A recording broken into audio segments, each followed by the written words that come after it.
iRacing right now. He's got traction, he's going with the outside of both of them! Maloney! Oh, he's taken Anderson! Anderson's up to Oh my God! Big crash! Oh my goodness, half the field's going to get rolled! Six very close. These guys are want to make their way through the field very quickly. Oh, there we go! Oh no! That's massive! This is it! This is over! I can't believe this! Oh my God! God, what?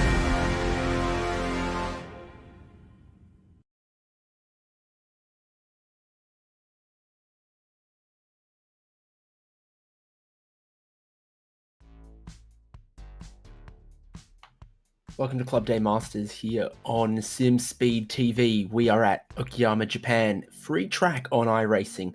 No excuses. Everyone has got it.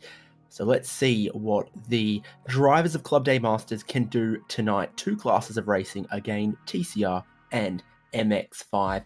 They're all out on track for qualifying to set the grid for race one right now. I'm David Haynes. I'm joined by Cam Dance. We've got Jay Kennedy producing. Cam, it feels like we always come back to here at Okayama.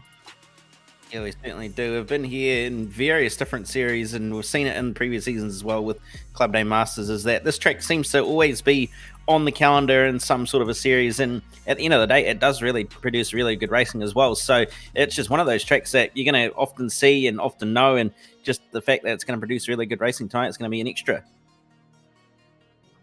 We'll talk about that final sector. Very, very twisty, but in the middle of the lap, that back straight, longest straight on the lap, leading into a big hairpin. That is the key characteristics of this circuit.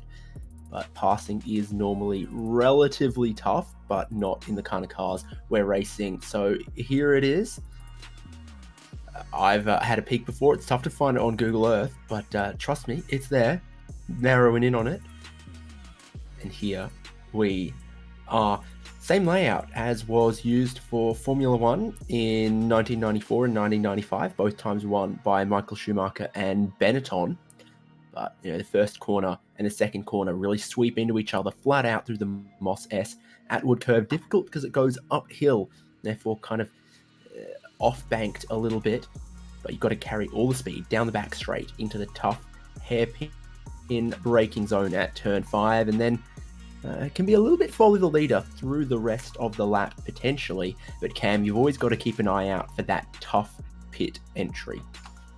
Yeah, absolutely, and it comes up on you pretty quickly out of that final sector as well, and you have to make sure that you don't end up cutting across that line and getting yourself a speeding in pit lane or an unsafe entry as well. So it's going to be very, very interesting to see what's going to happen on pit entry. We saw last time we came here that everybody was a little bit too conservative on the way into the entry, and they put the pit limiter on a little bit earlier. So we'll see if everybody's learned their lesson this time around and goes a little bit further into the pit lane. But nevertheless, it is certainly going to be a pit lane that's going to cause possibly a little bit of drama if you get it wrong. Yep, precisely. 2 30-minute races and a pit stop. Not only expected, but near enough required in both. So before we get too deep into qualifying and then, of course, get into the racing, here's what the points look like right now. Jack Boyd, defending champ, 30 points clear of Jackson Rehana and then Aaron Oliver. Richard Brookfield, Angus Cook, Glenn Boyd, Christopher Henn, Andrew Hobby, Matthew McMillan, and Ivan Vantagiato make up the rest of our top 10 in the TCR field. And in MX5, Caleb Hydes ahead of Dylan Burse from Sean Doyle, Nick Skariev, Philip Paradiso, Anthony Connors, Sam Lehman, Marlon Fraser, Brady Buchanan, and Sam Sharp. So I have to say that's pretty close in both, Cam, and I don't think anyone can afford a DNF from the lead. Yeah, especially in those top few positions where it's very, very close, especially in MX5 where Burse and Hyde's have been swapping wins and podiums all season long so far. So it's very, very close at the top, and you really cannot afford a DNF or to lose a whole bunch of points, like you said, with just how close it is. So we'll have to see what's going to happen tonight, and hopefully not too much drama for Jack Boyd. This is where qualifying is going to get a little bit tricky. It's a 15-minute session, which is a little short at some other tracks, but here at Okayama, probably not so bad, but it is everyone all out on track at once, and we're riding on board with Sean Doyle at the minute, and you can see he's kind of getting swamped by TCR cars. Not great for the TCR lap times, not great for Sean Doyle's either. Yeah, certainly. You don't really want to be stuck in traffic like this if you're a TCR or Sean Doyle for that matter, with the fact that you're going to have to let cars by or get on by a slower car, and the lap time difference is quite radical as well compared to the two cars. You've got the TCRs doing 37s, 38s, 39s, then you've got the MX-5s only managing 1 minute 45, so there's some very big pace differential there, and hopefully everybody's not going to end up getting too balked by the MX-5s. Not going to matter to Jack Boyd. He's gone to the top of TCR times as yet more of them are coming in. Caleb Hydes currently sits at the top of MX-5 qualifying, but I think we are very, very early days still. Quite a few of these drivers are only really just completing their first flying lap. Skariev kicking up a little bit of the gravel there. Yeah, using all the track possibly that he can, and comes across the line currently P3 in class, moves up to P2 in class for the time being, so very reasonable lap there to move ahead of Benny Whitsitt and Greg Holmes sitting a lap. Lehman that goes to P3 in class as well.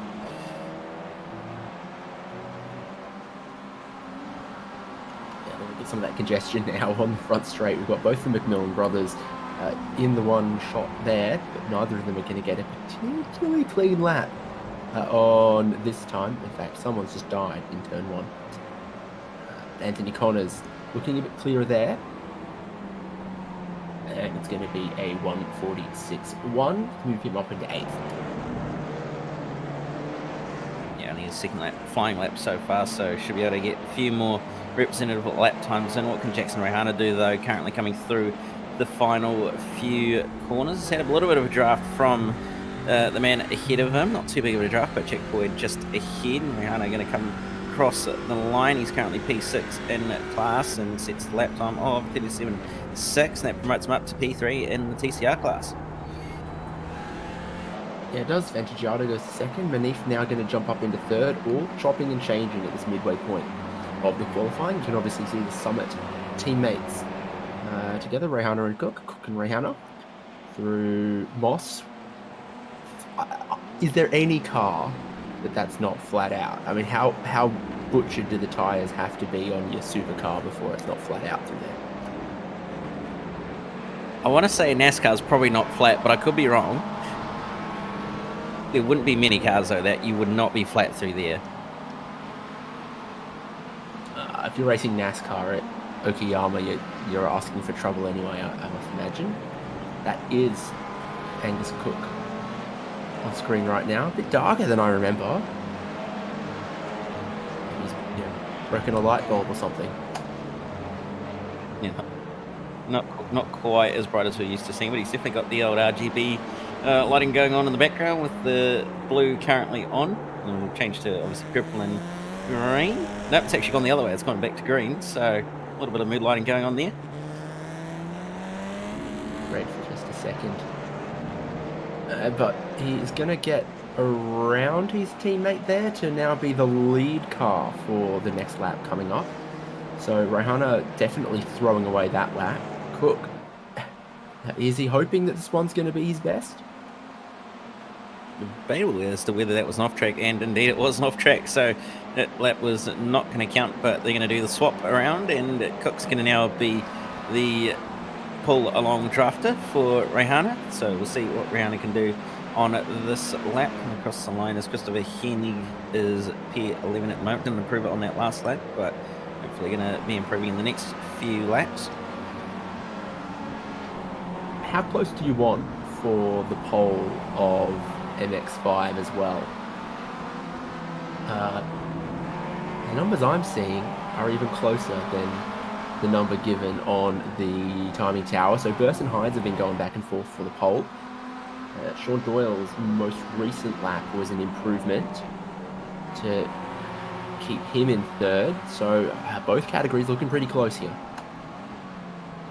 Yeah, certainly looking very, very close at the moment with how very close it is in TCR as well. Not a lot separating Jack Boyd and Lachlan Manif as Paradiso comes across the line. Doesn't look like he's improved on that lap as it was an off track, so not going to be a gain there in Vantagiato. I think it was just in the background there getting off the road as well. So he's not going to be setting a lap time at that time. But what can Beneath do around on this lap, just tucked in behind Aaron Oliver through the final few corners, and we're going to try and improve on his current lap time where he sits second in class, not too far off Jack Boyd, within half a tenth. So we'll see what the lap time's going to be as it comes down at the front straight. Oliver gets out of the way to let him by and get a little bit of clean air if he can. As Beneath comes across the line, it's going to be no improvement.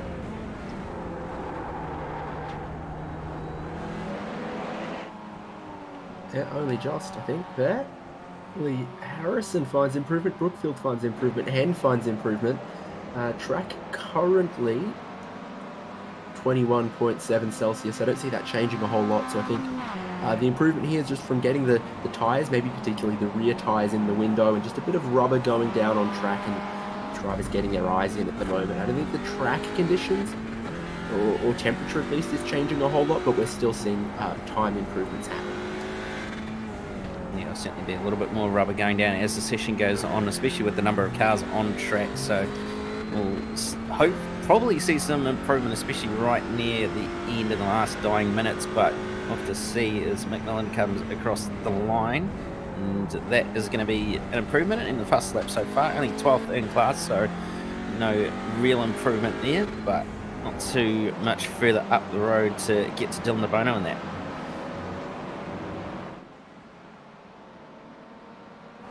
Yeah, for sure. It's super close here.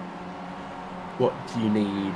0.2 of a second to get to 7th place in TCR at the moment. So, yeah, I think it's proving that it's so difficult to separate yourself in a TCR car around a track like this. Cook and Rayhana, again, love a little bit of that gravel in the front sector. They're going to get clean laps, so they're going to get improvements. Cook looked like he's getting a good slipstream there if it was a clean lap. Yeah, no valid lap time that time by for Cook, and no improvement for Rayhana. Aaron Oliver comes across the line. Probably not really a representative lap there, though, with the fact that he was leading Christopher Hen on through.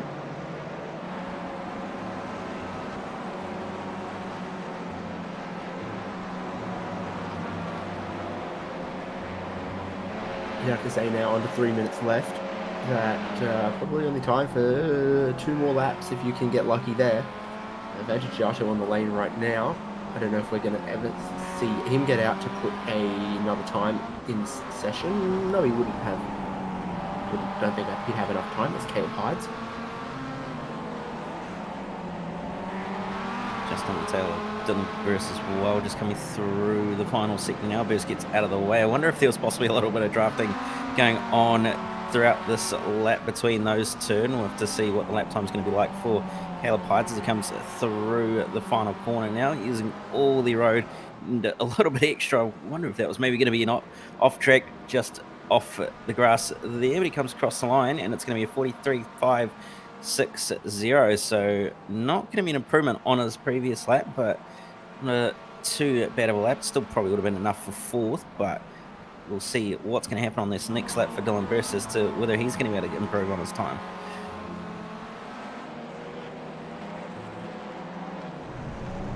Here's that pit lane we always talk about. Tries to confuse you. And there's the final corner. Not quite so confusing for Christopher Hen. Looking for an improvement. And there's an improvement there by the looks of it with that lap time. No, sorry, it wasn't actually. Overlay's telling lies there, but still currently sitting P10, so not doing too terribly bad at the moment is Christopher Hen. And Jackson, though, coming through the middle sector to come through to the final few corners. Hasn't really set a representative lap time so far in the session. Has only done a 58.4, so we'll have to see what this lap's going to be, and he's not going to get another one after this as well. So if he doesn't improve on this lap, he's going to be starting down the back of the MX-5 class. Comes through to the second to last corner now. Looking like it's been an okay lap, but we'll have to see what the stopwatch is going to say when he comes across the line, comes through the final corner. Now a little bit of gravel on the exit and possibly going to have compromised the run onto the start finish straight a little bit, but comes across the line and it's going to be a 46.7 4.5, so sets a much more representative lap time, but no change of position there. Now it's tough in that final corner, actually. The way the track is downhill there tempts you. You know you've got to use all of the exit, but the track limit's very strictly, very rigidly enforced on the exit there. Also by the presence of the gravel as well. Time about to run out, so these are basically the last laps for everyone you see here. Lock it in. That is qualifying done for race 1 tonight. And so it means the front row is going to be Jack Boyd and Lachlan Manif, then Vantagiato and Harrison alongside each other. Teammates there locking out the second row. Aaron Oliver back in 5th with Jackson Rehana in 6th. Looking for Richard Brookfield, then Angus Cook, Glenn Boyd, Christopher Henn, Dylan DeBono, and Shannon McMillan. And then you go back to Matthew McMillan to round out the TCR field with Dylan Burst and Caleb Hydes at the front of the MX5 field. Ben Edwards, Sean Doyle in 4th. And the MX5, Sam Lehman rounds out the top 5 for the MX5s, and then Scaria, Connors, Buchanan, Holmes, Paradiso, and Jackson to round out the 24-car field. Standing start, they're all lining up. Always fun for the MX5 pole sitter because the rear-wheel drive MX5 can just drop the clutch and lurch away, whereas the TCR cars a little more ginger on the initial takeaway, but then once they're up into second or third gear, of course, they outpower the MX5s quite distinctly. But the initial getaway for the MX5 pole sitter is always interesting with a TCR car right in front of them. Yeah, And that start is about to be now. Green flag drops. It is, of course, very interesting times for your MX5 leaders, but also for your TCR leaders here, because Jack Boyd is under quite some pressure from Manif, who couldn't quite get down the inside of turn 1. You nearly made a little bit of contact on the way through, then had another go at turn 2 as well, did Manif, but just not quite able to get the job done, but at least holds on a second. He was under attack from Vantagiato on the way into turn 1, but hit the inside line, so was able to hold on to that position. But Vantagiato is looking again on the way into turn 4, but not quite close enough to get a move done. It's very, very close, and behind them, though, is everybody else still very, very close, and then MX5 field as well, trying to sort themselves out. And you've got 3 wide with Edwards, Lehman, and also Sean Doyle in there as well, and they're going to still be 3 wide on the way down towards the hairpin as well. Yeah, key place for overtaking into the very tough braking zone. Lee Harrison's done some good work there, but Hyde's Burst are still going to lead. It's behind them, 3rd and 4th, make a bit of contact, and that is around for not Sam Lehman, is it? No, it's Ben Edwards. Ben But it looks like, Edwards. oh no, and the rest of the MX5 field is just at a little bit of a mess going on. Scary even That's Sam Lehman now. and Lehman involved. Ouch, saw Scariev there as well. So the switchback to the left-hand side after the right-hand hairpin. Track drops away very, very aggressively there. 1st and 2nd cleanly through the hairpin, as you can see. Lehman down the inside of Ben Edwards tags him a little bit. That checks them up 2 wide. The rest of the field here. Oh, Nicky, mate. Not the exact way you probably want to be passing, Nick, but nevertheless they're back up and going, and hopefully not too much damage to everybody's car there by the looks of it. Doesn't look like it's a particularly big impact or crash nevertheless, so everybody's going to continue on their way, a little bit beaten up, but nevertheless the TCR field is kind of broken into 2 packs as well. Crispy N leads the secondary pack in 9th at the moment, while the rest of the top 8 have all sort of broken away a little bit, which is a little bit interesting to see as to why that's happened, but certainly a lot of battling going on in the at the front of the MX5 field. Burst and Hyde's very, very close together, and Burst probably going to set up a move at the end of the back straight here on Caleb Hyde's as they head down the back straight and going to look to the inside is Burst. Now he's going to give Hyde's a little bit of a bump draft here and give him a little bit of a push to try and get a bit of a breakaway from Sean Doyle on that. He's going to look to the inside as Burst, but going to decide to back out of it for the time being and let Hyde's keep that position. And then look at Doyle in a no man's land in third here as well. You know, not really close enough to beating the slipstream off first and second, but also with fourth a bit of a distance behind him. That is Hayden Jackson in fourth, and then you've got fifth, sixth, and seventh all together. Holmes, Buchanan, Philip Paradiso. So battles for the lead, battles a little deeper, but third and fourth are kind of floating in between the two battles. Okay, that's not a full head lean, but it's a look. And who's Jackson got in the background? Freddie Buchanan in the background there. Clocked off and still wearing the high vis. We've all been to a pub where that's the case.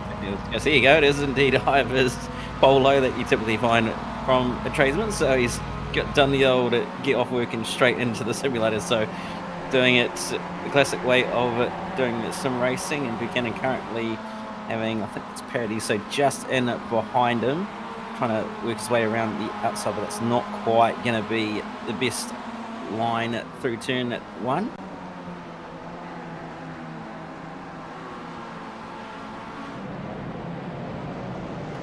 Yeah, I need a sim win like that.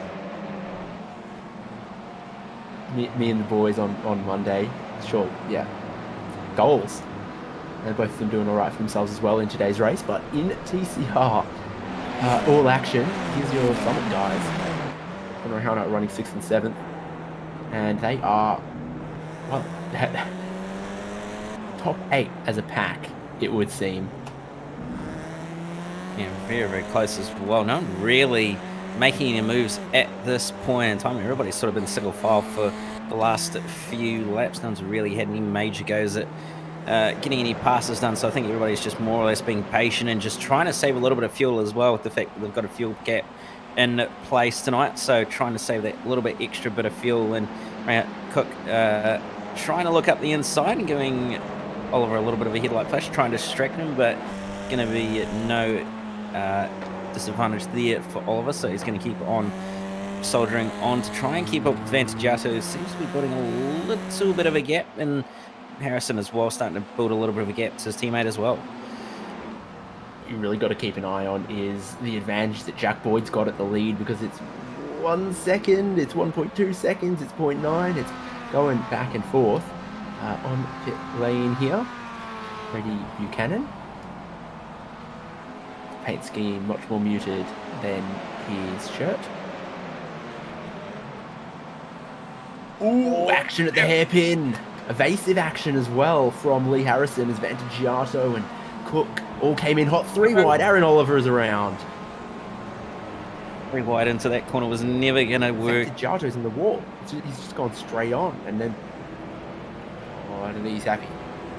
I think there might have been a little bit of steering damage as a result of that contact. Yeah, there was actually. It's broken the right front, so he's had no steering after that impact and just straight into the wall, unfortunately. Where does that start? Did Oliver have a bit of a dive? 3 into 1 doesn't go here. Now, yeah, Vantagiato just can't get it to turn left at all. Bonk! That is damage of a major, major kind for him. Is that a bit of a late cover? And then opportunistic right here. Yeah, kind of all started with Cook lunging it up the inside, and then obviously with the fact that you had Oliver and Rehana also seeing a possible opportunity, they all just came together more or less. So unfortunate for Oliver and Rehana to kind of end up in that one, not really by their own doing, but at the same time kind of didn't need to go 3 wide there at the same time.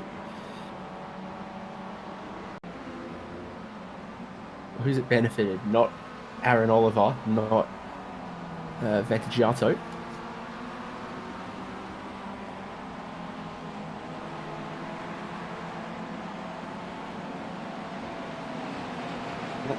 Jack Boyd, he's got less of a lead than he's had in a long time. Meanwhile, Dad Glenn Boyd's still right in the middle of the pack there, and is this looking like some scheduled stops now out of some of the MX-5s? Paradiso and Edwards currently in the lane now at the moment to get their pit stop out of the way. Buchanan's done his pit stop, and it's looking like he's going to jump both of them. He's jumped Paradise and Edwards, so made up 2 places there on those 2. He's still got quite a bit of clean air as well, so he's in a reasonable position as Buchanan at this stage. Boyd comes into the lane and right on the mark.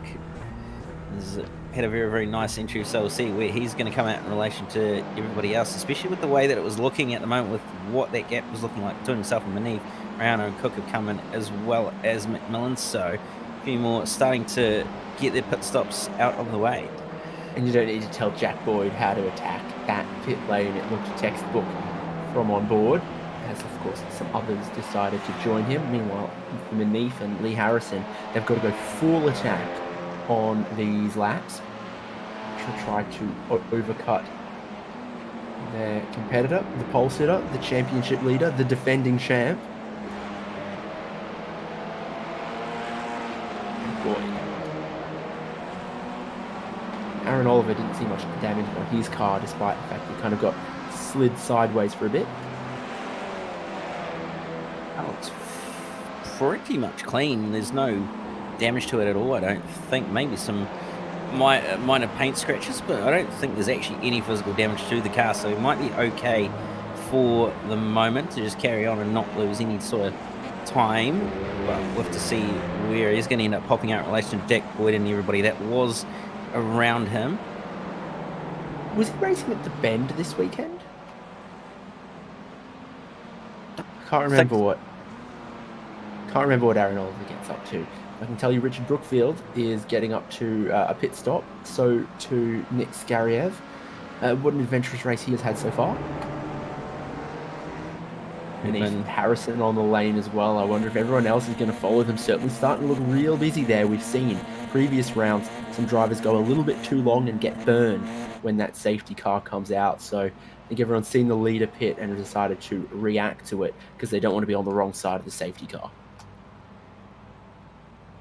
Jack Boyd's coming down onto the lane again as well, just in the background. Speeding on pit exit, or that's... I don't think so. That's his race, very damaged. Maybe an unsafe exit or entry is the only thing I can think of, but very, very odd mistake though from Boyd to end up in that predicament, which then means that Manif is now the effective race leader with Harrison in second and Rayhana in third. Yeah, that's correct. At the MX5 battle, Sean Doyle's yet to pit. These guys have though. Sorry, no, Hyde, Burst, and Doyle all yet to pit in MX5. Yeah, so we'll see where they're gonna pop out and when they get long stop Jack Boyd. That's not good. Yeah, I'd say that's definitely some form of a penalty, probably unsafe exit, I'd imagine, just based on the way that it was on his pit exit with the fact that he had traffic to deal with, but I'm not entirely sure what the penalty was, but nevertheless he's back out and on track. Meanwhile, Aaron Oliver currently having his hands full with Glenn Boyd, who had a look up the inside of it, decided to just sit behind, fill those mirrors up of Aaron Oliver's car.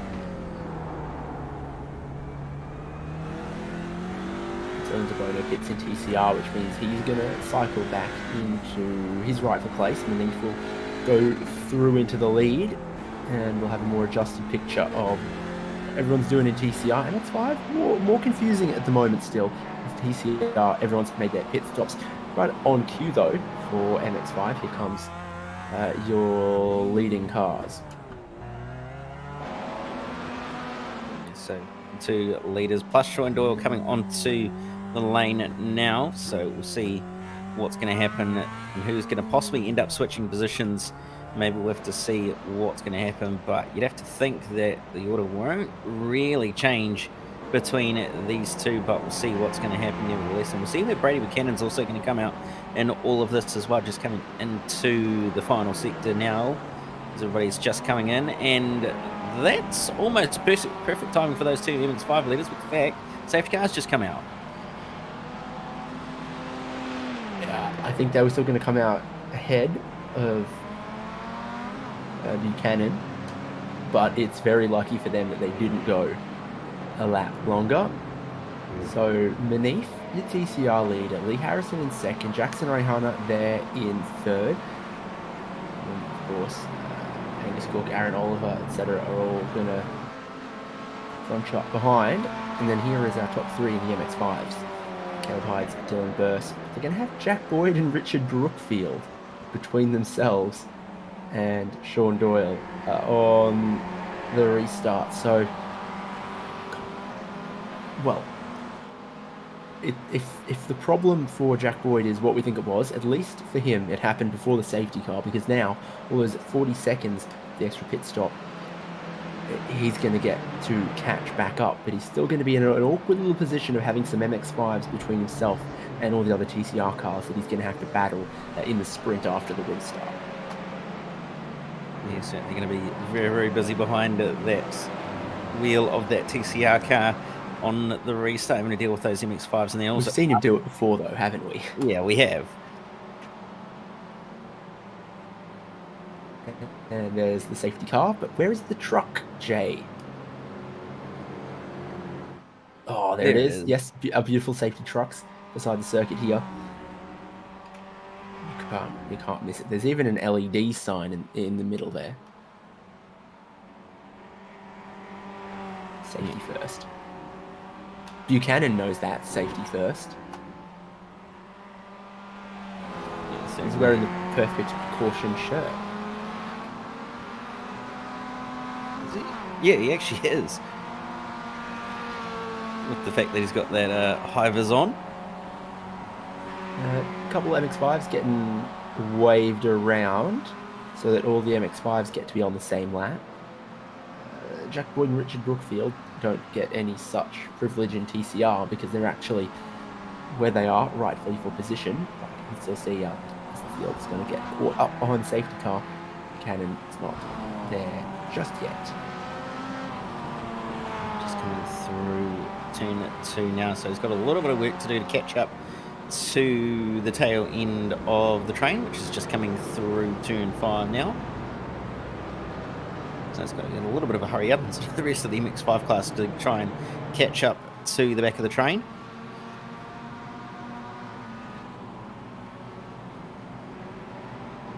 Hello, Angus Cook, we get it.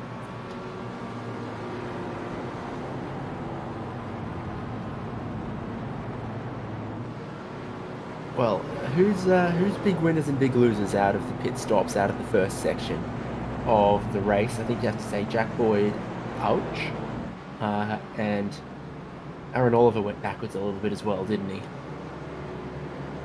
Yes, a little bit, but this restart's going to at least give him the opportunity to try and recover that a little bit. Interesting to see a few drivers faking a pit entry. Not quite sure why you'd want to pit again if you've already done it, but nevertheless, it is what it is.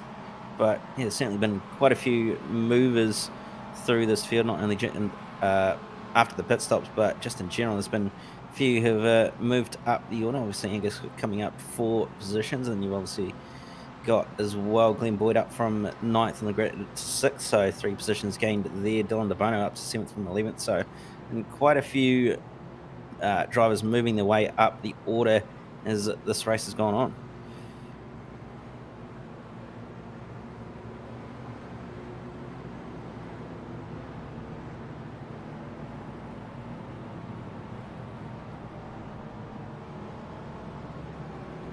Lachlan Manif kind of wishes he was driving a Porsche, I think. He's trying to move that safety car along. Or he's just soaking up the beautiful, beautiful sound of the 4-litre flat 6. I think that's probably what it is. And because it's the safety car, it'll be just revving its number. Safety car driver doesn't know how to get out of first gear.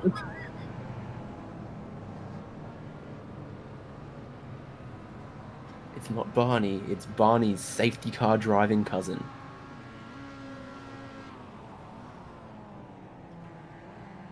I think we need to get Jay to ask their staff, what's his name too?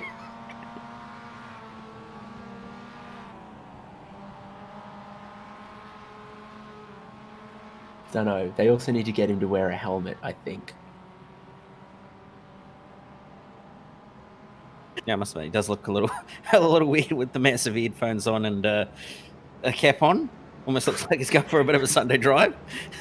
With those headphones on, I'm surprised that his, head even fits in the bolstering of the race seat. I mean, it's designed for your helmet to be able to fit in there, but I'm not sure that the, crew chief cans.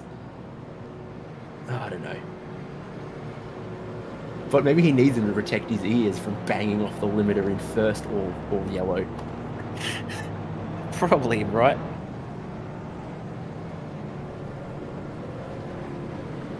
Good news for him and us and the drivers and the competition is that the lights are off on the safety car. We're in the final sector now. Lights are off on the trucks too.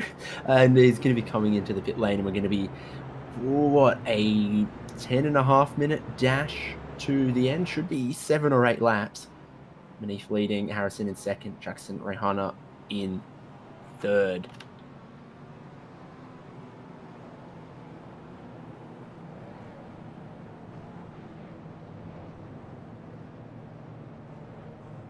So we'll see how this restart's going to go and what Manif's going to do as far as whether he's going to go early or whether he's going to go late. You'd have to think he's going to go early and try and catch everybody off guard, but we'll have to see what his strategy is going to be. He's leaving a reasonable amount of gap to the safety car, so you'd have to think he's going to be going early, but we'll see.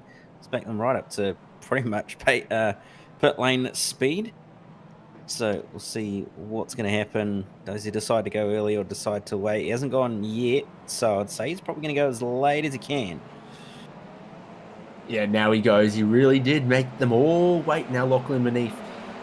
He's going to have no one challenge him down into turn 1, and the whole field spreads out. It's Jack Boyd and Caleb Hydes and such, where there's a bit of the action there with the TCR cars needing to immediately get around the MX-5 leaders, but the horsepower difference lets that happen pretty early, although not quite all the way through for Richard Brookfield just yet. He's going to get around the outside of the MX-5 leader, where Hydes leads Burst, and Sean Doyle is going to get into that as well.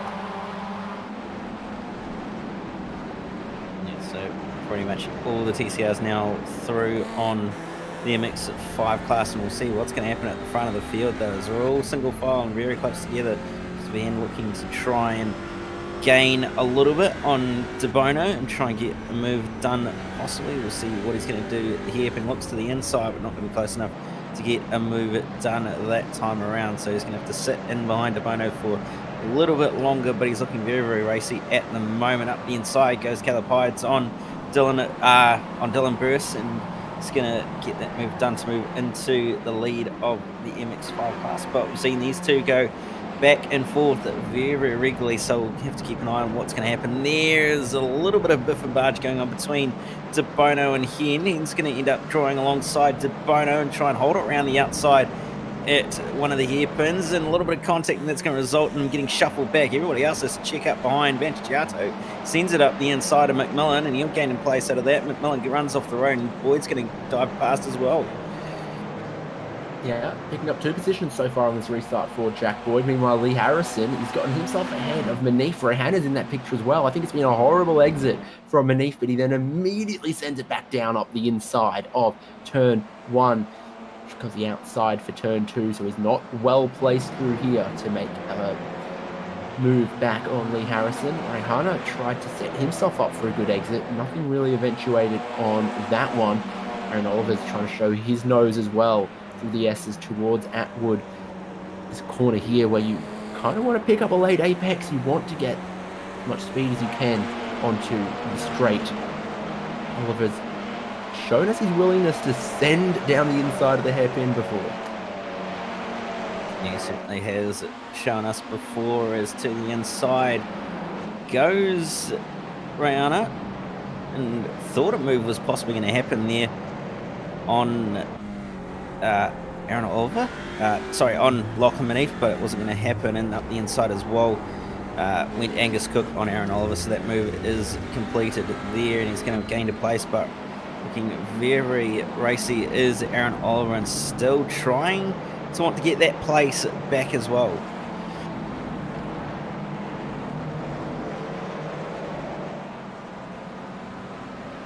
inside. They've just started to gap Sean Doyle a little bit. He did well off the restart, I think, using some of the TCR cars to help him stay with sort of the class of the field in Hides and Burst. But now, no traffic, nothing. I think Hides and Burst have managed to work together well enough to just leave Sean Doyle in their wait a little bit. No such luck for your TCR leader, Lee Harrison, under all sorts of pressure from Manif. And then, still, teammates Rohanna and Cook and Aaron Oliver in 5th. Glenn Boyd in 6th. But Jack Boyd going back and forth with Ivan Vanciato.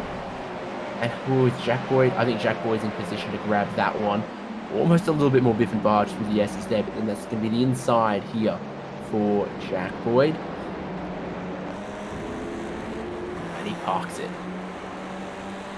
Yeah, certainly parks it on the exit of the turn to try and hamper Vantagiato's run on to the back straight, and he certainly has done that at the front, though. Manif up the inside big time on Harrison, and he's run very, very deep, and as a result, he's going to end up dropping back to 3rd. Nearly had Aaron Oliver ending up getting a move done, and there's a little bit of a biff and barge going on between Cook and Oliver on the way through turn 6 and 7, and Oliver's just dropping 2 wheels into the dirt. There's still banging wheels. Jack Boyd's looking around. He's trying to find a way on by, but there's going to be no gap.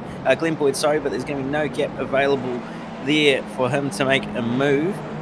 But Angus Cook going to keep that position and get ahead of Aaron Oliver. Yeah, a couple corners side by side. That can happen in that sector. But yeah, no dice for Aaron Oliver that time. Attacking stuff from Glenn Boyd. Our top 6 starting to get away. Our top 2 going side by side into turn 1 as well. And here comes Rohanna looking around the outside of turn 1. Just going to keep his nose there to get the inside for turn 2. Can he do it? Yes, he can. And so now he has his nose in front once again. But the tight line there is tough because of the off-camber nature of the corner. Side by side with the S's and Lachlan Manif. What's he going to do from 3rd? Cracking battle at the lead in TCR. Yeah, certainly is. As Harrison's going to keep the inside and keep Rohanna out to dry, and Manif's now right on the tail. Going to look to try and make use of this run that he's got. They're all going to move to the inside to try and go defensive, as Rohanna's going to look to the inside. Harrison goes very, very defensive, and Manif's still looking left, right, and centre. Rohanna's going to try and hold it around the outside at turn 5. A little bit of contact there by the looks of it. Manif's going to have the outside for the following corner on Rohanna. Nearly contact, just has to slot in behind, and Angus Cook looking like he wants to get a move on as well, and there's contact between the two of them, and a little bit more contact as well. Biff and Pudge wheel banging between the two of them, and Manif's going to end up coming out ahead in that one. Super ambitious from Cook. Don't think Manif liked it at all.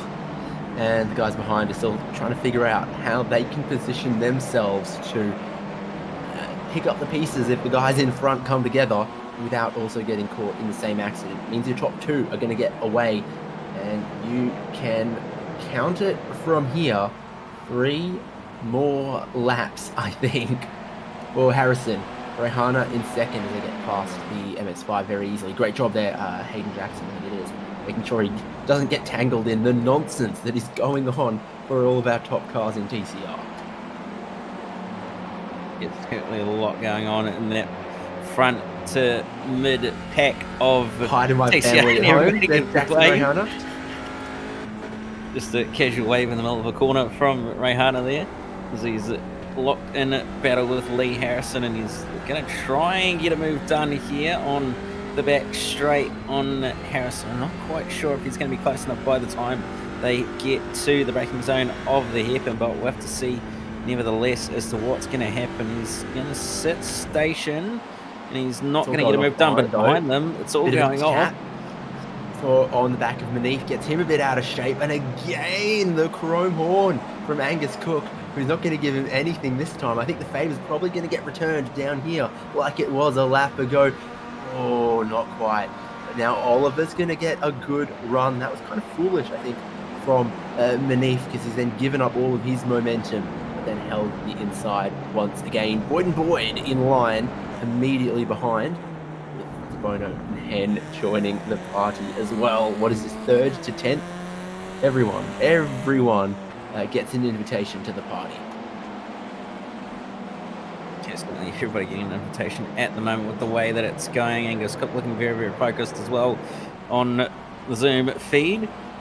And it's very, very close as well in this little pack just inside the podium and just inside that top 5 as well. Manif's not going to have a pass from Aaron Oliver happening, but just in behind the two Boyds going side by side, and Jack's going to get up the inside of Glenn at turn 2, but Glenn's going to hold it around the outside and give his son a run for his money. He's not going to give it to him easily, but Jack's going to give it around the outside actually, so you love to see it. Get it done. Oh, you quite simply love to see it. A little bit of the I'm wise to your tricks, young man. I think in the spirit of keeping the family together, Jack Boyd's going to move up into 6th and hope that he can pick off a couple more positions for his championship in the final laps of this race, because of course finishing order from race 1, progressive grid, becomes a starting grid for race 2, which is why this is not good news for Christopher Henn off the road at Atwood. And Harrison, Rahana, Bono I think has gone backwards towards Richard Brookfield and the Macmillan bros. I think there might have been a little bit of a tussle up between those further back in the order, and unfortunately Christopher Henn's come off second at best out of the lot of them, unfortunately, so we'll see what's going to happen and whether any of those drivers are going to change position in these last dying lap or so. But Jack Boyd's working that wheel very, very hard, trying to catch up to Aaron Oliver and try and set up a move, as Lachlan Manif is starting to struggle a little bit to keep up with Angus Cook and that who are just ahead, but white flag is in the air, so one more to go for Lee Harrison to lock up a race win here tonight at Okayama, but it's certainly all for keeps back here just inside the top 5, as you got Glenn Boyd, Jack Boyd, Aaron Oliver and Lachlan Manif all fighting for the minor positions. Oh, Manif off the road. For De Bono as he goes wide and picks up a bit of the dirt. In MX5 they're also going to come around and start their final lap momentarily. It's looking good for Hides and Burst. Also good for Sean Doyle, because Sam Lehman's actually been able to catch him, and then Buchanan and Skariev battling each other as well. So this is the lead between Harrison and Rehana. Gosh, Rehana's just not close enough at the hairpin to have a look once again. Manif's middle of the road. Aaron Oliver's around the outside. Jack Boyd wants 2 for 1 at the hairpin. He's going to get Oliver. Now he's going to have to come around the outside of Manif. He's not clear to come around the outside, so Aaron Oliver jumps back down the inside, sends Jack Boyd off the road, and he's going to do it for a second time. He's going to do it for a second time. Side by side, exchanging some panels, some notes, maybe some kind words between Jack Boyd and Aaron Oliver. Aaron Oliver is going to be successful in that one. 2 corners to go for Lee Harrison. Just got to fend off Jackson Rehana. He's done it oh so well since the restart so far. It's all about having the fuel, having the drive, and having the power to the finish line, and I think that is race 1-1 for Lee Harrison. Rehana in second, Cook third to put the 2 summits on the podium, and Lachlan Manif is just going to hold on to that 4th from Aaron Oliver and resurgent Jack Boyd. Not too bad of a recovery from Jack Boyd in the end to end up where he did. He probably would have liked to have been up a little bit further, but nevertheless, it's on in the MX5 class between Burst and Hides has the slight advantage at the moment with the line that he's been taking. Burst nearly off the road, trying to keep up and trying to keep side by side, but it looks like it's going to be Hides who's going to be taking the race win at this stage at least. He's not quite going to be close enough as Burst to get a move done at the final corner. He's not quite going to have enough of a run onto the start-finish straight. So it's going to be Caleb Hides who's going to win race 1 tonight. Yep, great little back and forth, but kept his measure and his calm when it mattered. Here's Doyle, if you're going to hold on to that 3rd place to stand on the podium. Sam Lehman couldn't quite get him at the end there. Buchanan and Skariev, similar story. Yeah, very, very close finish between those two in the end as they crossed the line. And, you know, Ben Edwards coming just across the line there with a bit of concrete barrier. Parity so to round out the MX5 field.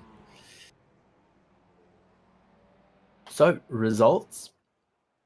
Lee Harrison, Jackson Rehana, Angus Cook at the podium, and then You had that ferocious battle behind them. Manif, Oliver, Jack Boyd, all getting into each other, trading a couple of panels. Glenn Boyd, keeping it mostly clean there, I would say. Then Evan Vantagiato, Richard Brookfield, Matthew McMillan, and then I think it was the other McMillan.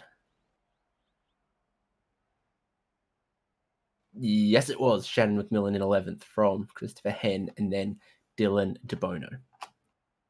And you go back to Caleb Hydes and Dylan Burst and Sean Dorr to round out the podium of the MX5s. And then you go back to Sam Lehman and Brady Buchanan for the top 5. Next carrier comes in just behind Buchanan after that race to the line. And then you got Ben Edwards and also Anthony Connors and Hayden Jackson and Greg Holmes to round out the MX5 field. Pretty ridiculous stuff in race 1 of Club Day Masters. All of our drivers are going to need to cool off before race 2. Club Day Masters today brought to you by Prospect Pool and Spa. Fantastic racing there, Cam. And they're going to go do it all again in just a couple of minutes' time in race 2. We're going to take an itty-bitty break here on SimSpeed, and we'll be back, no lie, in 2 minutes or so for the second race of tonight in Club Day Masters.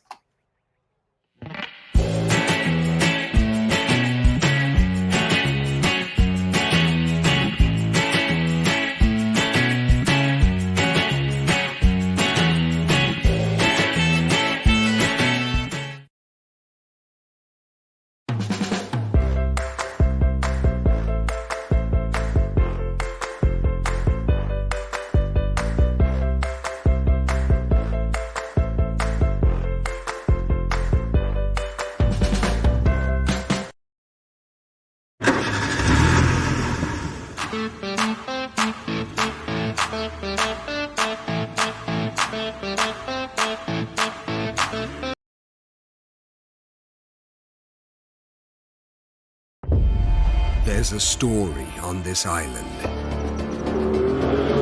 History lives here. If you listen closely, you can still hear the echo of a Dino, smell the petrol of a Carrera, feel the grace of an LP. In those days, lives were lost and fortunes were won in the blink of an eye. It's no longer that simple in today's world. But on an island, it's almost as if time stands still.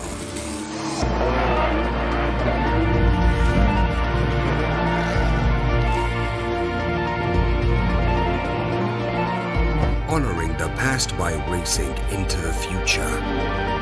Motorsport, it's in our DNA.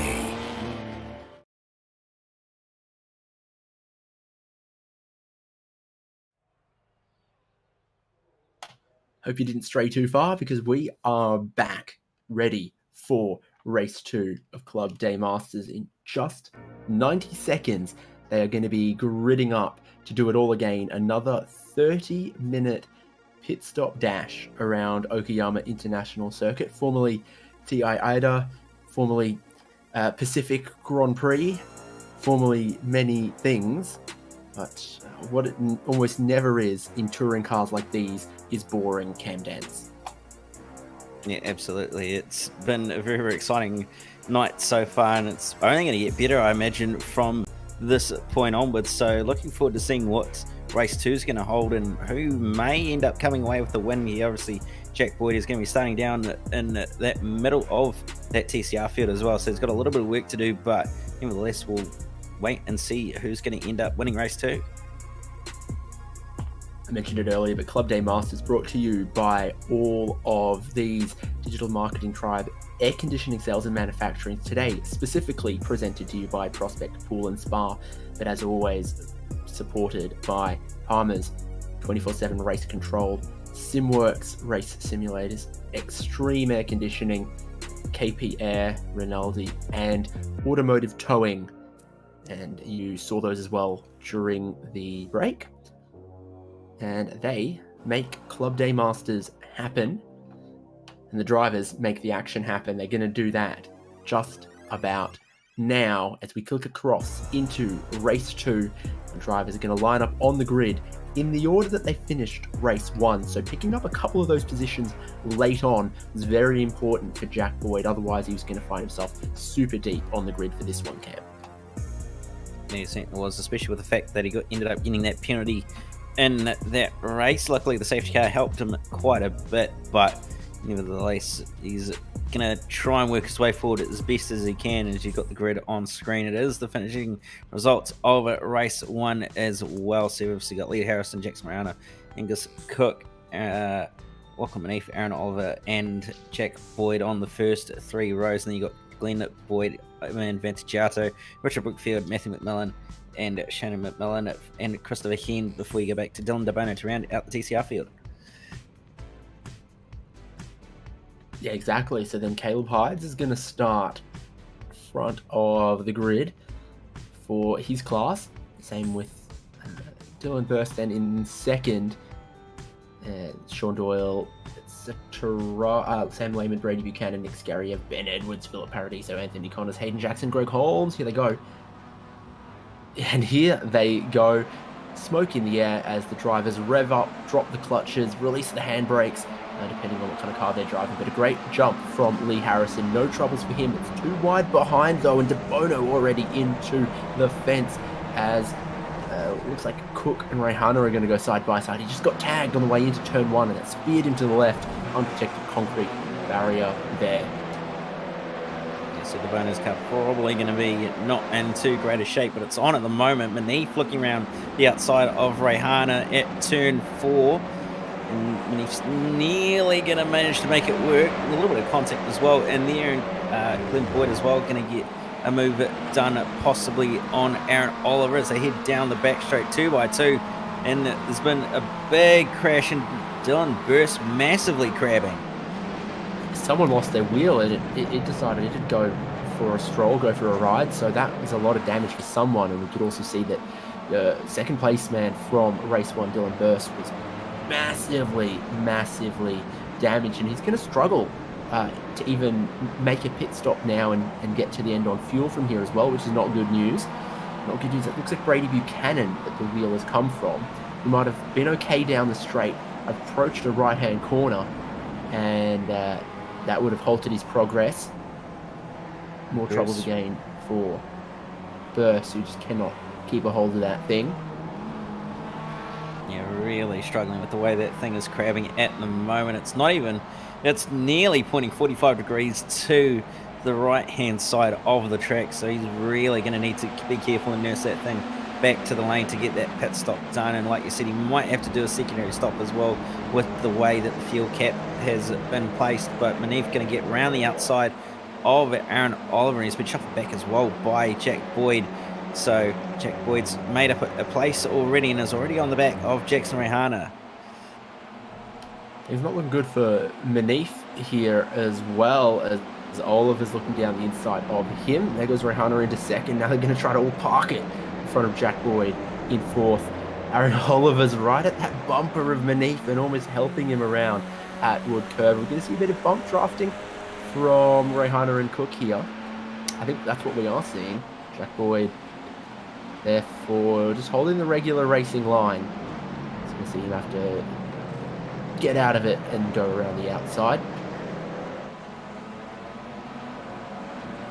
Cook's going to hold on to that one from Boyd, although Boyd's done the crossover and he's going to get up the inside at the following corner. So some very, very good driving there, and Vantagiato ending up in the wars again, unfortunately. So he's going to fall to the back of the TCR field, but to see what's going to happen as it's happening all just ahead of Vantagiato as well. Brookford, Hen, Boyd and McMillan all scrapping it out for the minor placings, and Boyd's going to end up losing 2 positions out of that one with Hen and Brookford slipping on by.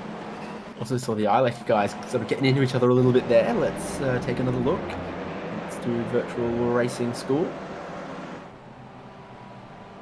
We're going to see what happened for Glenn Boyd on Vantagiato as well. So here's Vantagiato. It's Manif in front. Glenn Boyd behind. Aaron Oliver in front. So Glenn Boyd tries to come around the outside, get down the inside. A little bit of a tap there. Yeah, a lot of time lost, not a lot of damage done. I think we managed to keep it out of the concrete wall and not really a large impact as well. So only slightly more used tyres and slightly bruised ego as well. So he'll continue on his way and hopefully be able to get back into the fight as Rehana looked to the inside on Harrison, but just filling the mirrors at the moment and try really break late and get a move done there. So he's going to sit in behind for a little bit longer, but they have to be wary that Jack Boyd is not too far behind them as well. Yeah, Rehana couldn't really get Lee Harrison at the end of race 1. What's going to be different in race 2? We watch and wait to find out. Maybe Jack Boyd is the joker in the pack there. Could create a bit of change. Here is, well, it's second and third with the early damage for Dylan Burst, Sean Doyle and Sam Lehman. Lehman definitely looked really strong at the end of race 1 as well. Really looked like he was in position to catch Doyle and just ran out of time at the end. He certainly did run out of time, unfortunately, so he's going to try and have a bit of redemption in this race, but Burst has got a lot of work to do to try and move up the order here. The safety car will help him in that department, but still a long ways to go and still a lot of racing that he's got to get done, and possibly a second pit stop as well. We'll have to see how that's possibly going to play out, but it's very, very close at the moment, and Edwards and Scary might just be able to get pulled along here by Burst with the fact that he's got some decent pace as well. Yeah, 3 drivers have all made their pit stops, probably taken a little bit of repairs as well. How far are they from dropping off the lead lap? Really not that far. You can see all your lead TCRs still together. Harrison, Rehana, Boyd, Cook, Oliver, the top 5, and one of the juiciest battles at the moment. Rehana really is looking all at Lee Harrison. Wouldn't be surprised to see someone make a gamble on the pit stop at the end of this lap. Maybe not your leader, because Lee Harrison's got some good track position at the moment. Definitely we might be at that early pit stop time where someone rolls the dice, because it can work.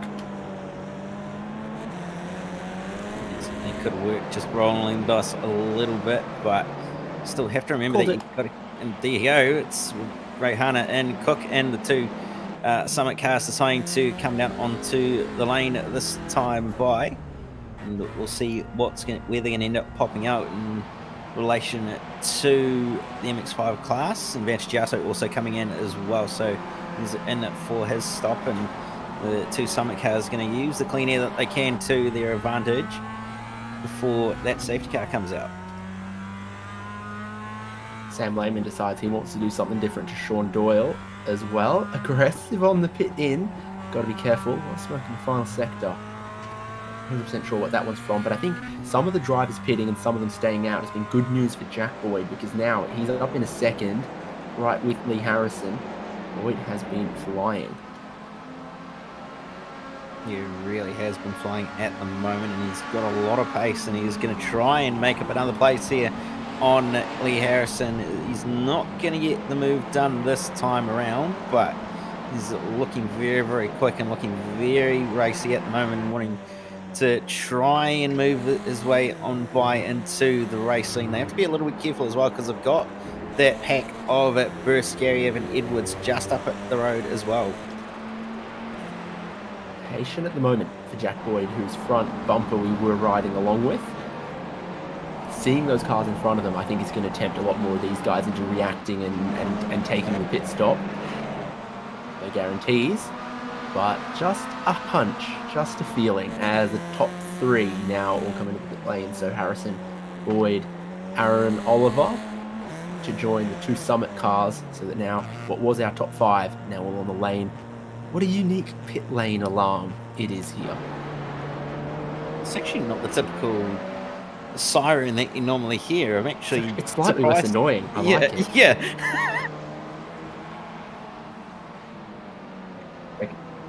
Second pit stop from Jackson Rehana. Only 4 seconds of fuel went in at the first one, so for the guy who finished second, it's kind of catastrophic. Angus Cook I think is all fine. Hello?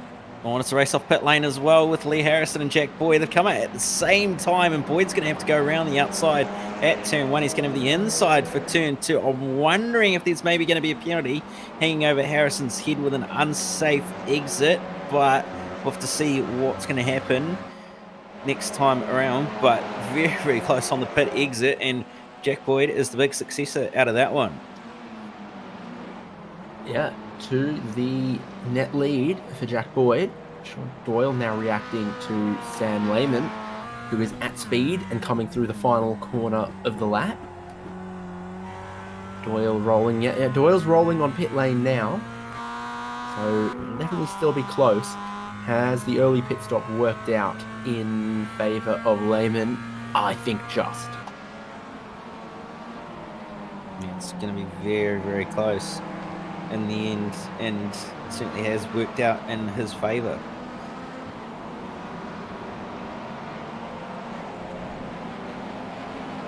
Now, Jack Boyd, Lee Harrison, Angus Cook, top 3 to have pitted. Everyone in front of them is on the pit lane now. Manish Brookfield, Hen, and Glenn Boyd. There's their MX-5 leader, Caleb Hydes, yet to pit. And that's about to change. He's the only car left on track that hadn't pitted at this point out of both classes. Now that rectifies that. Boyd, Harrison, Cook now all through into the lead. Oliver through into 4th, and Manish out into 5th. And he's gotten so close to that white blend line on the exit. You've got to respect that. He's certainly got very, very, very close to it, so might have just got away with that as that's contact. Sideways, Sean Doyle looks through the smoke, and I think he's waiting. Go very gentlemanly.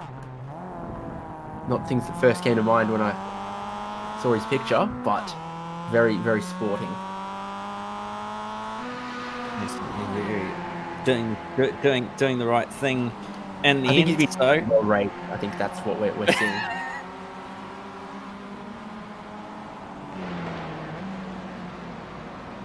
Shout out to Donna. Shout out Donna.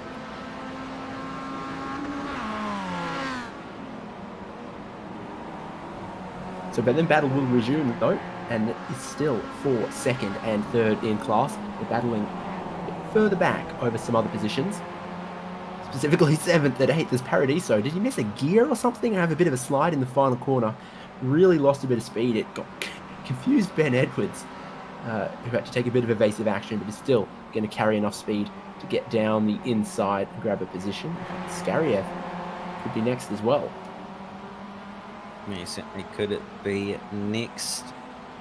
Not too far away from Paradiso as well, so he might be able to get a move done down the back straight this time by, but it's very, very close at the front of the TCR field at the moment. Surprised that Jack Boyd hasn't really pulled much of a gap on Harrison, but Harrison seems to have enough pace tonight that he's managing to keep up Jack Boyd and use that draft to his advantage. Angus Cook not too far behind as well, so he's going to be getting into this fight very, very shortly with the way things are going, and looking very focused as well. So he's got the eyes on and got the eyes forward, trying to get to the pack ahead, and the safety car is released. A little bit later than in race 1, but it is time for that safety car. And Jack Boyd in the first half of this race has just done everything he needed to do, hasn't he? Gotten the strategy right. Not needed to make an additional pit stop, so he's come from what was in 6th on the grid to be the race leader at this point. None of those cars in that car park look like Japan. Can I just point that out? I'm going to say the same for these safety vehicles as well. Probably reasonably accurate, I must admit. I would have to agree with you on that one. Saying they didn't sell very many Chevrolet Impalas in Japan.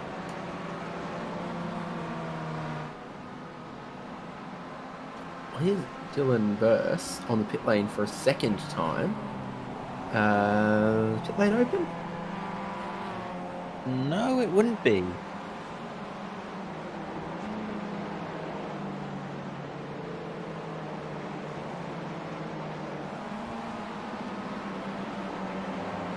Well, regardless, we know that problems he had earlier wasn't really in the fuel window to get home, so he was going to need a second stop at some point anyway. And here, our field has caught Tiny's cousin, the safety car driver, Benny, Brad, Bill? yeah.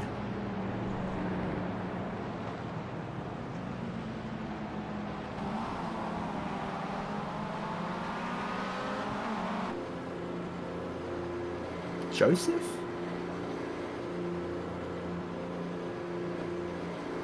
Now, see, there's all...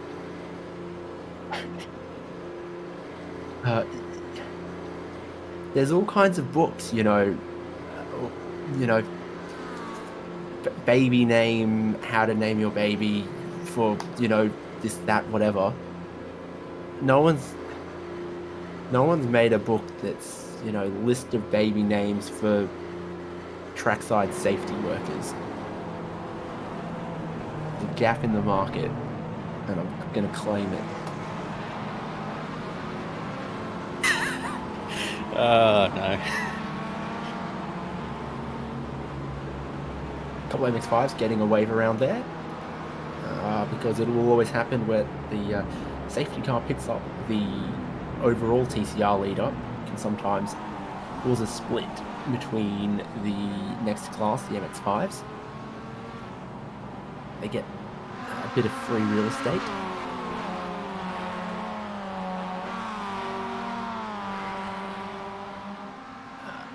Knocking the headphones off one ear for Hayden Jackson, so you can have a good chat with Brady Buchanan about what is going to be in their Uber Eats order in 14 minutes after the checkered flag.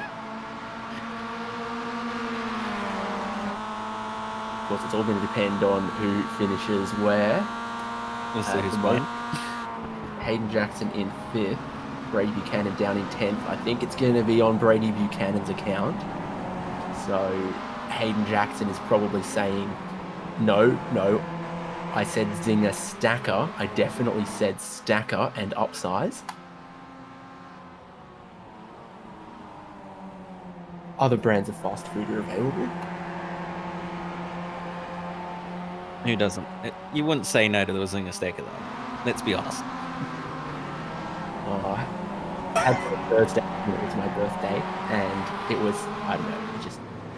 KFC tastes best on your birthday. Ben Edwards didn't go for a second pit stop as well. I don't think that's really a surprise. I think he was another one of those lap 1 pitters. So I think there's just one or two other drivers we might see pit underneath this safety car, but for everyone else, particularly for our TCR leaders, it's just a little bit of a waiting game, a little bit procedural.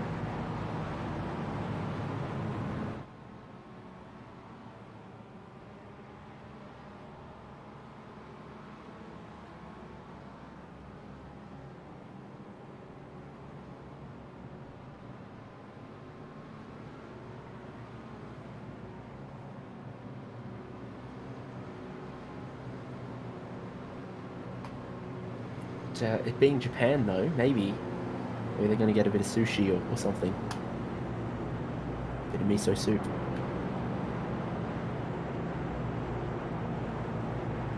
Bit of katsu curry. I haven't had dinner yet, can you tell? Slightly. Fair enough. Aaron Oliver doing some exploring. Jack Boyd making sure his tyres are warm. Who was that? Was that Jay? Yep. Producer almost just trying to play KFC ads in my ear during the safety car.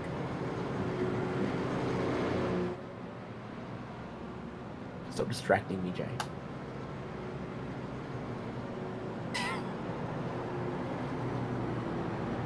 Who was it that races in Australian GT with the... Okay, first of all, we need to, slide into Sean Galeal's DMs, but then after that, there's a bit of damage on the back of Jack Boyd. Who are the fellas racing with Melbourne Performance Centre? You have the KFC Audi R8s. I can't remember on the spot. I know who you're talking about, though.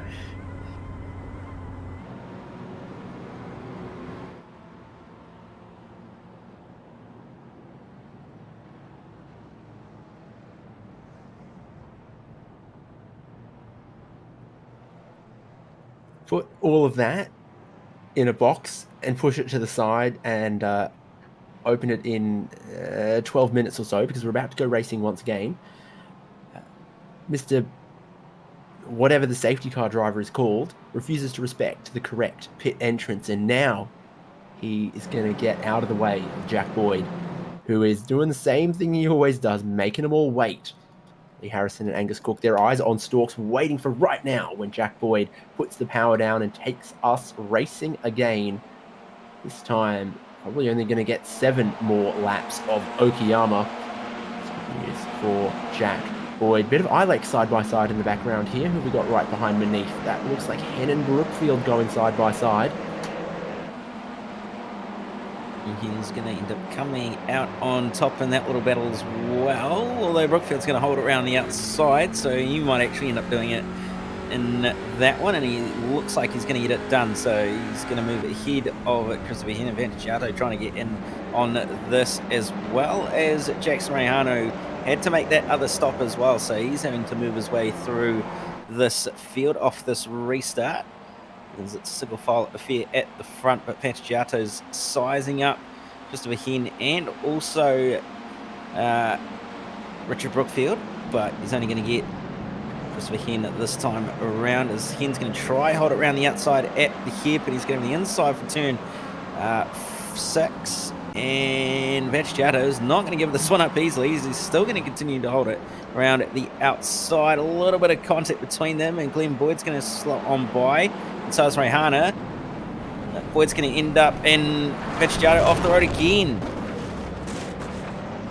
Let's just check if that cameraman is okay, first of all, because that was quite substantial, I must admit.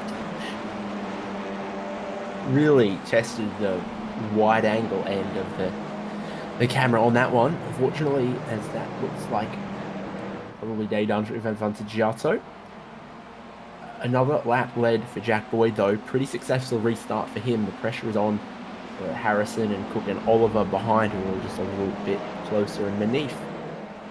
Actually the fastest car on that lap as well. So he is going to keep everyone in front of him honest for the remaining now 6 laps of this race. We can get to the replay here. And looking at Vantagiato. Get pushed out a little bit wide. Oh, he's got a flat tire already. Front left is flat already, and then yeah, gosh, they got to reinforce that position. But now Ben Edwards, I think, also calls it a day. Be googling for a chiropractor.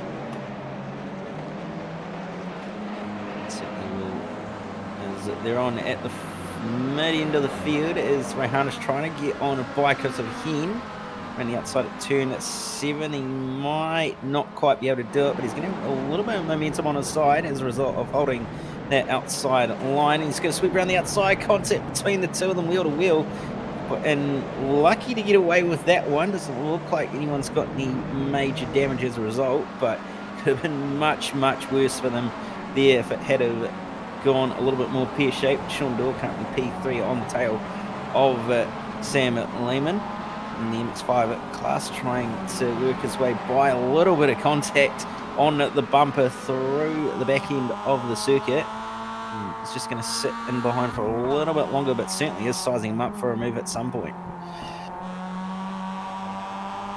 Great view of the radiator, indeed it is. And I think Dylan Burst could still make the podium here, you know. He's in 5th back there with Scary Evan Jackson kicking up the dust a little bit. Lehman feels the need to defend. And what then will Sean Doyle do? Try to over-under him and then set the same up through turn 2 again. I think it's patience now until Atwood and then the run up the hill. Point out, Hayden Jackson, Brady Buchanan, going to battle for 7th and 8th. High stakes there in the Food Delivery Cup, but down the inside comes Sean Doyle. Oh, and Christopher Hen getting shuffled out as well there by Jackson Rehana at the hairpin. He's not too happy with that as Glenn Boyd slipped on by as well. But we'll see what's going to happen here between Doyle and also Sam Lehman. He's going to come into the hairpin and Doyle's not quite going to be close enough for a move, but going to be on the tail and not letting Lehman get away at all.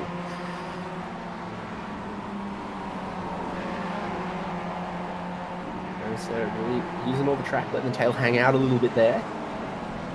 Sean Doyle, his burst about to pick off another. He's looking at Anthony Connors for 4th. He's down the inside, gets the apex just perfectly. And with, still 4 more laps to go for these guys. He could still catch Lehman and Doyle. Burst could still stand on the podium here, you know. Meanwhile, what's the podium going to look like in TCR? Anyone's guess, with 5 cars in 1.5 seconds here for our top 5. You can see Jack Boyd doesn't need to spend too much time looking in his mirrors. 2nd, 3rd and 4th are the closest. Manif is definitely still hanging on. Doyle turns in a bit later. Oh, and then doesn't pick up that dust that Sam Lehman does. So he's making Lehman drive very hard. Making work for it as Doyle's going to try stay on the left side. He's going to be on the outside for Atwood. He's not quite going to be able to break late enough though, and he's going to let Lehman on by, but not a silly move with the fact that he's going to have the draft down at the back straight, try to be able to get a move done at the turn 5 hairpin. They're going to get down to the back straight. He's going to be tucked right in behind in the draft. He pulls out to the outside of it. Sam Lehman does Sean Doyle as they head down towards the hairpin. Who's going to be the bravest on the brakes? We'll see what's going to happen. Lehman brakes a little bit later, but it looks like he might have just gone in a little bit deep, and that's going to allow Doyle to do a crossover move. He's going to be the outside for the next corner, but doesn't decide to try and hang it around the outside. He's just going to sit in behind and burst now right on the tail of these two. Yeah, here he is. Big head of steam through the left-hander at the bottom of the hill there, looking for his signature move down the inside of the hairpin here on Sean Doyle. Well, got down the inside, but he's not all the way clear, so then Doyle has the inside for the right-hander. You can see what Burst was aiming for, trying out there. They've got 3 more to go in that battle, so could still be anyone's. The lead that Jack Boyd had been enjoying has kind of evaporated. Lee Harrison sets up for a good run. There's only a car length in it at the start of the straight. There's going to be nothing for the lead battle at the end here. Yeah, certainly isn't going to be a lot in it as he gets right up the tail and bump drafting, in fact, on the way down into the hairpin. He looks to the inside, does Lee Harrison, but not quite going to decide to make a move of it. But they're all stacking up behind, and it's very, very close. Not long left in the race to go, so moves are going to be starting to be made, and Oliver and also Cook are looking very, very hungry to get on by Harrison and possibly steal a race win here. Yeah, 2.5 minutes left to go. It'll be 2 laps at the line, and your top 4 are all bumper to bumper, so anyone's game. Once again, you see Jack Boyd can still be vulnerable. Lee Harrison, by not going for the move, I think has made himself vulnerable to Cook, who's looking this way, looking that way, and Aaron Oliver, wise head there, looking for a podium position, looking for some good points to keep himself in the championship hunt as well, but he's well wide in the final corner there. They've dropped Manif a bit as well though. Yeah, they actually have by the looks of it, and Manif just not quite able to keep the race pace up over the last back end of the races, just maybe overdriving the front tyres a little bit too much, and as a result is going to be suffering. And Doyle and Lehman still going at it between the two of them. No swap of position just yet. Maybe Doyle is setting up a move here, but Burst is on by both of them, so he hasn't managed to move 2 places up in that last lap to now be in second place in the MX-5 class. So he's going to be reasonably happy with that recovery. But we'll see what's going to happen here at the hairpin in the TCR class. Harrison bump drafting Boyd again on the way into the hairpin, and up the inside goes Angus Cook on Lee Harrison, and nearly a little bit of contact. Cook has to back out of it last second. Aaron Oliver's right there now too. Oh, Aaron no! Oliver, then Cook out wide. Oliver up into third, and that was all just a little messy. Smell it coming from a long way away though. Manith is also going to get past Angus Cook. Seeing a huge sign of damage there, but would have really cost him a little bit of time. Now your top three: Boyd, Harrison, Oliver. Wow. Not quite what we would have expected it there with the way that it was going, but nevertheless, Angus Cook's going to probably be a little bit fuming over that one and what's happened in the last lap, and coming to the white flag this time by as well. So he's going to be a little bit disappointed with the fact that he's lost a podium there, and he's going to try and get a move done on Lachlan Manith, but he's just not quite going to be able to hold it around the outside enough. But what's going to happen between those top three, who knows? This is huge. Buchanan in front of Hayden Jackson now. Jackson was up in 5th not that long ago when Buchanan was sort of down in 10th, and now changing position.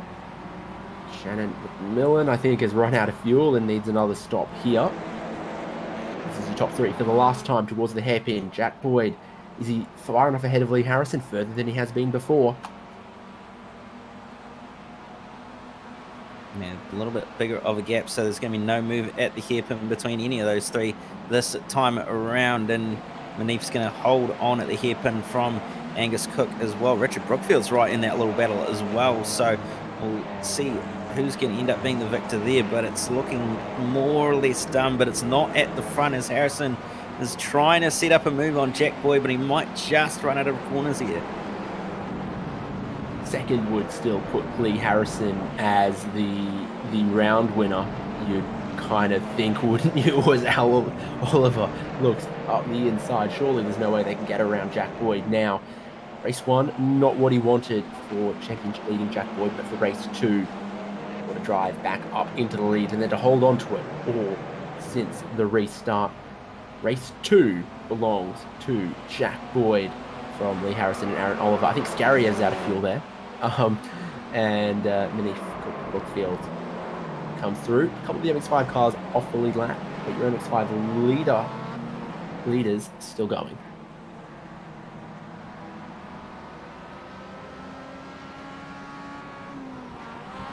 Buchanan had to pit on that last lap as well to make it home, so unfortunately not how he will have hoped that race would have played out, but Lehman might have just done enough at this stage to hold off from Sean Dewar. Burst has certainly got that second place well and truly in the bag by the looks of it, but what's Lehman going to do? Is he going to be able to hold on in these last two corners from Sean Dewar to take home a podium? We'll have to see coming through the final quarter now. And Dewar might have just set this one up right. He's run wide, and that's compromised his exit, so he's not going to be able to get there in the end. And it's going to be Lehman who's going to round out the podium. Burst going to come home second, and Dewar going to have to settle for fourth. Yeah, precisely. And that's pulling the handbrake stuff from Jack Boyd, who's obviously pretty happy with that. Started 6th, finished 1st.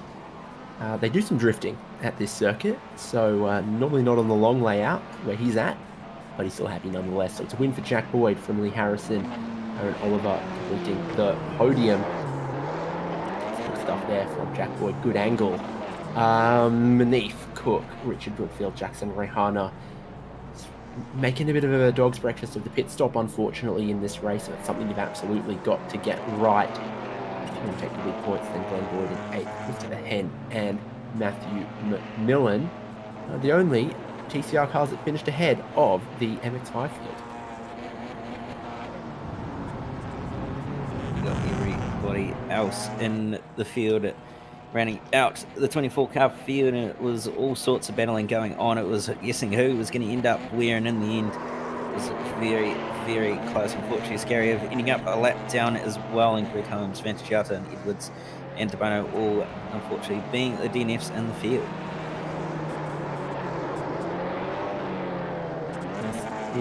indeed. So some drivers might have run out of fuel towards the end. Look at how much Jack Boyd seems to have left, because he has dragged that thing around on the handbrake for a whole lap. Nothing left of those rear tyres.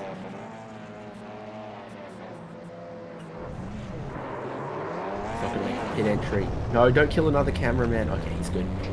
They're going to be safe on that one. Congratulations on the race 2 win, Jack Boyd.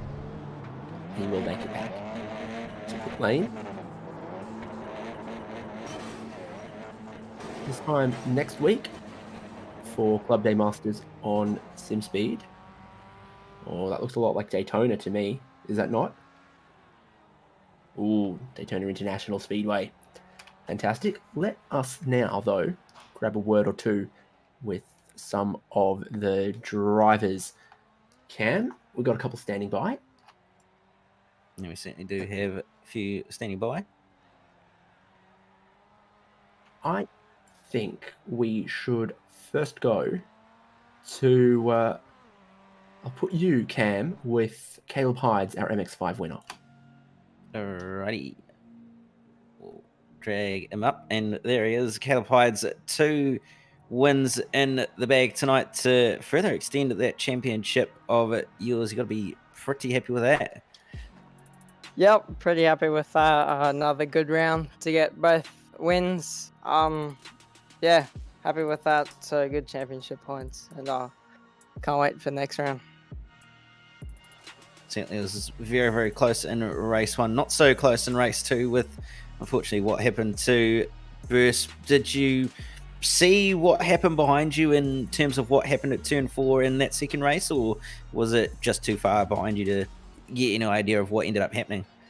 Yeah, I saw old mate Dylan spin in the rear, and yeah, I guess just pulled away from that point. I was able to get a gap about 10 seconds before the stop, and then after the safety car restart, I was able to get, I think it was about 10 seconds. Oh, it was about 7 seconds, I think. So yeah, that was unfortunate. I was looking forward to another good battle, but either way, still happy to get the win, and I could safely cross it home without pushing too much, so it was good. We'll head to Daytona next round, and with the championship getting reasonably close to being wrapped up, it's looking like it's going to be in your favor. Are you looking forward to Daytona at all? Yeah, Daytona will be a blast. It'll be a massive draft fest, but it'll be a lot of fun. And now as we head into the last part of the season, just trying to get the best results as I can, and yeah, try and head towards that championship. So yeah, all eyes on Daytona and the rest of the season, but yeah, it will be a lot of fun. We'll let you go. Just any shout outs and anything you want to give. Yeah, just big thank you to my team, Drop Out Motorsports, my sponsor Pitbox.io, and everyone who puts the Club Day Masters on. Well, there you have it, David. Short and sweet, and you're going to be standing by with race 1 and 2 podium finisher. Yeah, race 1 winner, Lee Harrison. Second place in race 2. Never been great with the numbers, but I would call you a round winner. Yeah, how good. It's been a little while since I jumped on the sim. I missed last round at Alton Park due to being away with the family, but happy to get back on. And yeah, I spoke to my teammate during the week, and he said it's just like riding a bike. And yeah, we jumped back in and was fast again. So happy to take the round win away. Still obviously a shame that we missed Alton Park, but we'll keep fighting, and we'll have a dip each week from here on in and see what we can do. Obviously, our format tried and true right now. 2 races, the safety car in there, but what about the fuel today? Because I actually did see a couple drivers need to pit twice, maybe some in the other class running out on the very, very end there. Any management from you today? What were your thoughts on the strategy? I was pretty safe. I just come in when knew I could fuel up to the maximum again, and we were plenty safe. I think I still had like 9 or so litres at the end of the race, so I didn't have to do any strategy in either race. It was just flat out as much as I could and try and hold everyone off. Well, I have to say, congratulations. Okayama has been very, very kind to you today. Yeah, and I just want to extend apologies again to Jack. I know he's not here, but had some internet connection issues there, and I definitely didn't intend to drop him there under the safety car. But apologies to Jack, and hopefully that race win helped ease some of that pain for him. Free Sporting. See you next week. Thanks, guys. Look forward to it. Next week's Daytona Enduro under lights, so that's going to be pretty good fun. Let's get after it and see what we can do. I've heard it's a couple grand to switch on the lights at Daytona, so nice of you guys to fork that out. Yeah, luckily we've got some good sponsors in SimWorks and Palmer's and Extreme Air Conditioning and everyone else that's been on board for this season. They've really helped keep the season alive. We took a couple of weeks break there with Anzac Day and stuff just to get some back of house stuff sorted. But again, thanks to SimWorks, thanks to all the sponsors that are helping keep our series alive, and to you guys for broadcasting each week. We obviously love what we do, and we can't do it without you all. So cheers for staying on board. This week's Prospect Pool and Spa, you're going to shout them out too? Yes, it's Prospect Pool and Spa. Good job for coming on board for this week. And yeah, look forward to the next one. Catch you around. Thanks, David. Might have talked a little bit too much shop there, Cam, so I will let you go and grab man who definitely was the championship leader at the start of tonight and managed to grab one race. Wait, what? Jack Boyd's not here. Doesn't appear he is, actually. He normally loves to have a chat with us, doesn't he? Well, you'd think so. Wonder who we can grab next. I think we need to grab Aaron. Yeah, I think we'll do Sam Lehman. And not too bad of a night for you, Sam, with the way it all played out in the end. You end up getting a podium in race 2 and 4th in race 3, so race 1, so not too bad. Yeah, it's a good night. I feel like it's been a long time coming. I've had a lot of bad luck bouncing into people and things, so it's nice to walk away with a good one. Yeah, certainly. And obviously, Okayama providing some reasonably good racing. Did you find it was difficult to overtake at all, or was it actually reasonably straightforward with how the draft worked and everything else? Yeah, I found it, it was a little tricky. I was following Sean in the first race, and I had so much more pace than him in the draft, but to send one up the inside was just a little bit dicey. I just wasn't quite getting close enough. Very tricky. Well, we head to Daytona next round around the road course layout. Are you looking forward to it at all? Yeah, I like Daytona. I'll probably put the mods on myself now, but I generally tend to go well there. So, looking forward to Daytona. It'll be a good one. Well, shout outs and sponsors. Who gets done for you guys? Just hello to 93PC. Thanks for that. Oh, there you have it, David. Reasonably happy Sam Lehman, and I think we need to talk to also Angus Cook. It wasn't exactly the way you hoped that second race will have ended with how it ended, but not too bad of a night overall for you. No, it was a good night. Lots of bus stops. In that last race, it was a case of make the move and do something, or sit there and kind of go, well, third's third, and nothing really happened. So tried to make a move. Aaron capitalized on it, and get shoved out of the way. But that's all really you could do tonight, unfortunately. It was a really hard track to pass. You really needed to flow the car, and as soon as you went offline, you'd get shuffled out. So race 1, I just went in with the mentality that I'm going to make up some spots and make people work, to defend, and that's what I did. And gained a few in race 1, and at the end there maybe got a taste of my own medicine a little bit. But in these cars, a bit of bumpins racing, and that's what we're here for. Yes, certainly. It was very, very good racing through the field. Did you find it hard to pass it all around this sort of circuit, or was it actually not too bad in terms of being able to get overtaking done? There weren't many overtaking spots, in all honesty, and probably, it was really interesting, actually. It wasn't what I expected at all. The only real overtaking opportunity might have been at the hairpin with the draft, but it's so thin there, and you can't really go around the outside. So in that double left-hander coming through the middle, you really had to try and work to get on that outside, and then get that run down and through the double left-hander to make a move in the last sector as well. You couldn't really do much. You just had to keep through that one line and try and keep on the toe. So I think it was a deceivingly tricky track to overtake on. well, we head to Daytona next week, and hopefully it's tonight's results have put you in a reasonably good spot, especially considering where you are in the championship in relation to Richard Brookfield. Well, we head to Daytona next week. Are you looking forward to it at all?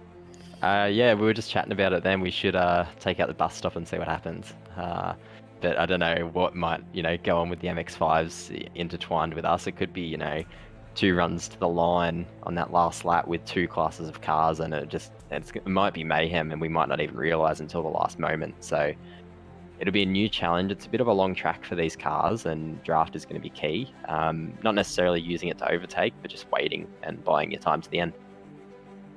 Yeah, absolutely. I hate to be the poor rev limiter if there was no bus stop with the fact you'd be on the limiter, but nevertheless, shout out to the sponsors who gets it done for you guys. Yeah, well, teammate Jax has done real well for us. He's really been up there. It's unfortunate iRacing for some reason just didn't fill his car up, so we should have been up there with 2 cars. We've been working real well together in the Summit Sim Sports Phantom Flash Graphics car, and as you might have seen on the broadcast when we're alongside each other, the liveries complement one another, and they're looking pretty darn good out there. So yeah, thanks to everyone for watching, and hi to everyone at home. Still a reasonably happy result in the end for Angus Cook. I think we'll wrap it up there, David.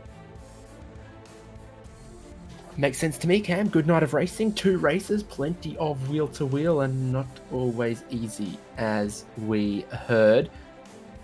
Here's everyone who gets Club Day Masters done. Particular thanks to Digital Marketing Tribe and Prospect Pool and Spa. We will see you same time next week at Daytona for Club Day Masters once again.